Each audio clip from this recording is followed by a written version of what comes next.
Hello mga kabatang Quiapo, January 2 episode summary. Hinabol ni Santino si Tanggol at sinigawan niya ito at lumingon si Tanggol at binaril ni Santino sa braso si Tanggol at bumagsak ito. Lumapit naman si Miguelito kay Santino at sinabi ni pakinabang ka Paula Kid at sinabi ni Miguelito na patayin muna, pinatay niya ang pamilya mo. At sumigaw si Miguelito na patayin muna at biglang nagpaputok sila Ramon at mga katropa nito at nagtago sila Miguelito at tumakbo.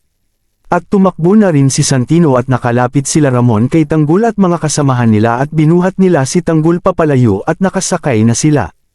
At sila Miguelito din ay nakasakay na din, ngunit sabi ni Santino kay Miguelito na hindi ako sasama sa inyo, hindi ko kayo kapamilya at kadugo. At sa loob ng opisina ay ginagamot si Vice at sinabi ng secretary niya na magagaling ang kinuha kong mga tao na nanggugulo, parang totoo. Sabi ni Vice, oo, kaya bayaran mo sila ng tama para sa ginawa nilang parang makatotohanan na pag-arte sa harap ng maraming tao. At tumawag ang isang opisyal sa kanya at sinabi, magaling ba ang pinadala ko sa'yo? Sumagot si Vice, oo, kaya sagot ko na ang Europe tour mo. At ikaw na ang bahala sa tauhan mo ha, at bayaran mo ng tama at ayoko nang misabit, ayusin mo para maayos lahat. At tumawag si Miguelito kay Roberto at sinabi ni Roberto, susunod na ko sa ospital, kamusta si Erica? At sumagot si Miguelito na patay na si Erica. At napahinto si Roberto at nabitawan ang telepono at napatulala sa nangyari sa anak niya na si Erica. At nagkita-kita na sila Miguelito at Jackie at Roberto at sinabi ni Miguelito na patay nila Tanggol si Lolo at Erica. At sinabi ni Roberto magbabayad sila sa ginawa nila kay Erica at Papa. At sa presinto ay nalaglag ang investigation paper ni Punggay at saktong nadampot ito ni Rigor at sinabi anuta at sumagot si Chona na. Report yan sa gulo na nangyari sa bahay ng mga Garcia at sinabi ni Rigor na sinabi ko sa inyo wag kayong makialam, di ba pag di ninyo hawak.